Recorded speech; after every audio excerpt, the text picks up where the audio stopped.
This is the Horse Radio Network. This is episode 1068 of Horse Tip Daily. A different horse tip, a different equine topic, a different equestrian expert every day. Horse Tip Daily brings the world of equine knowledge to you one day at a time.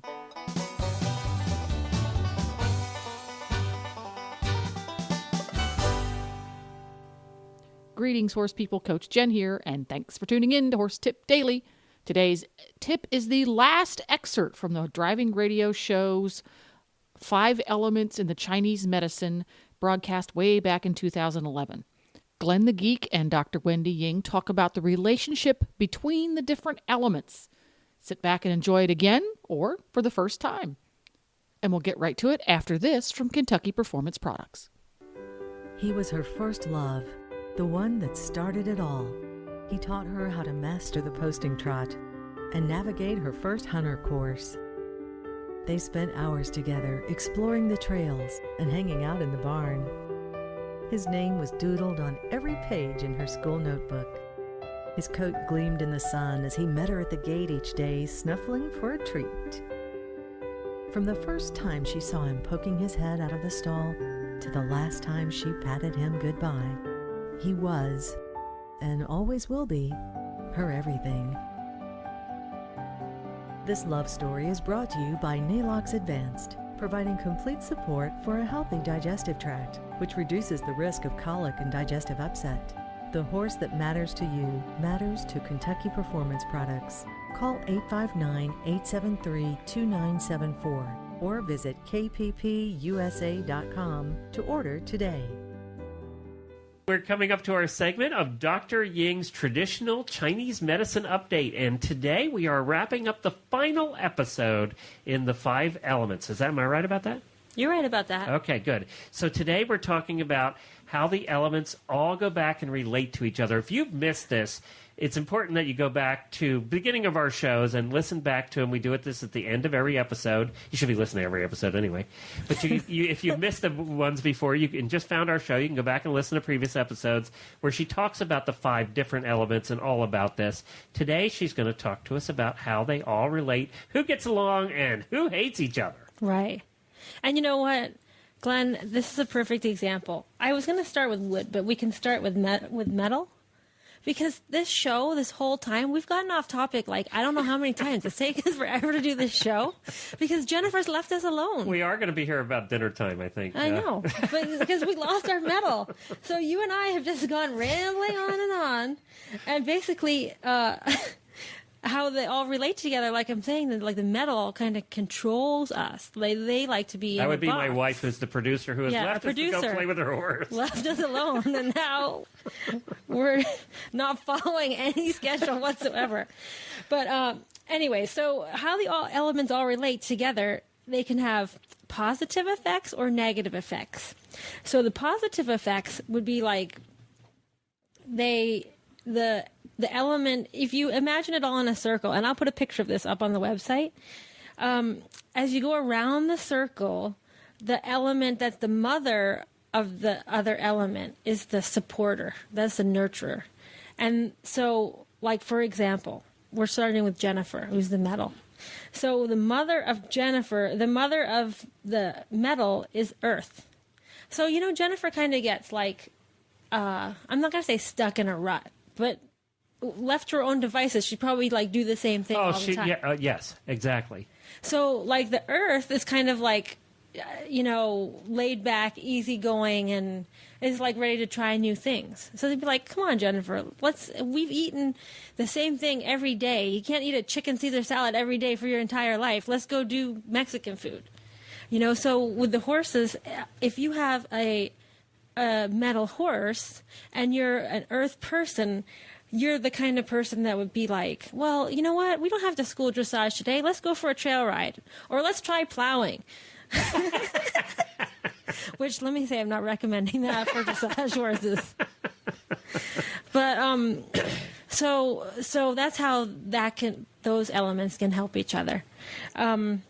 Do you think I should go around the whole circle, or do you think that's going to be too long for our segment? Well, let's just talk about a couple more, and then we'll put examples up on our Facebook page, and we can put the chart and everything. So we're both fires, okay? So Yeah.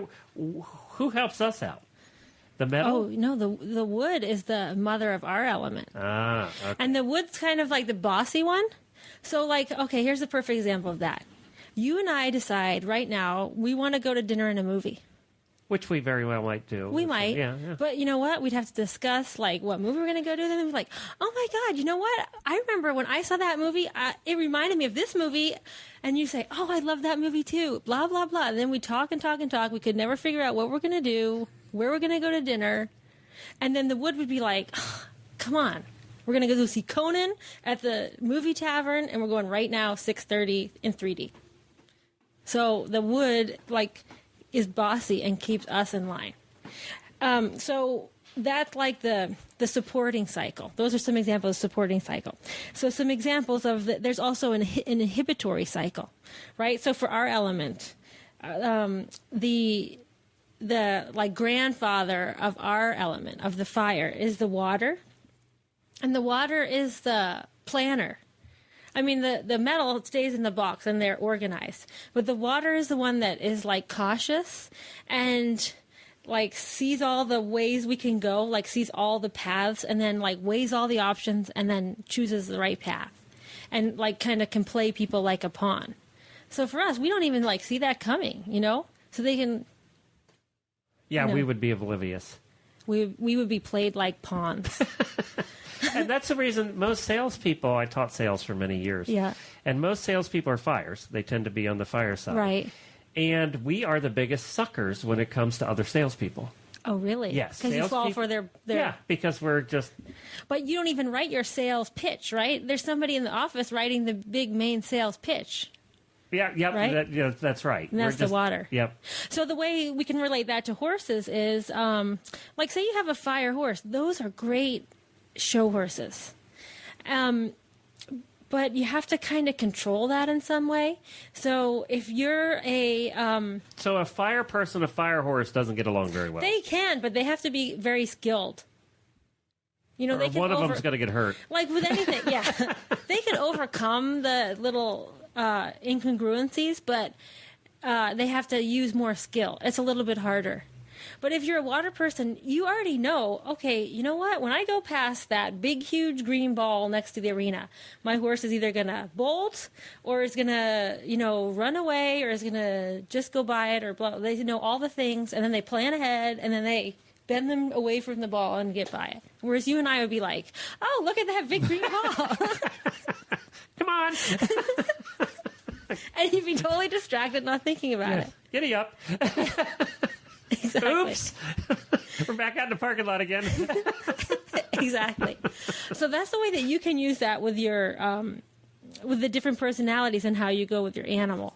And for example, like I said with dogs, there's a lot of dogs that are waters, and like their grandfather element is the earth, which is easygoing. So if you have a dog, a water dog would be like a fear biter or like a thunderstorm anxiety animal.